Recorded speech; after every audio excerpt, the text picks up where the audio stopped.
Ontario's Chief Medical Officer of Health says the flu season may have peaked now in the province. Respiratory illnesses have overwhelmed children's hospitals all across Ontario for the past couple of months, with the flu accounting for the bulk of recent admissions at many of them. And while he hasn't provided a formal update in more than a month, Dr. Kieran Moore telling the Canadian Press there's been a sharp decline in hospitalizations among children for all respiratory illnesses across the province. But Dr. Moore's warning that RSV will persist and continue to put pressure on the healthcare system.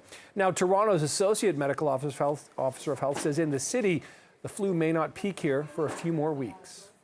Children will continue to be at risk because the flu virus that is circulating now is affecting children. Half of children reported nationally continue to be children. So, and I think it's also important to note that right now what we're seeing, the flu strains that are circulating, there's about a couple of them. Both of them seem to be the strains that are in the vaccine as well.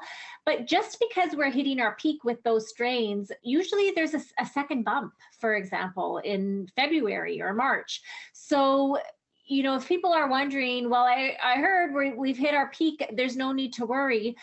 Flu is still here. Now, Dr. Theresa Tam, Canada's Chief Public Health Officer, urged people to keep up with their vaccines, tweeting, with influenza activity continuing to increase steeply, everybody aged 6 months or older should get the influenza vaccine as soon as possible to protect against severe illness and help protect health system capacity.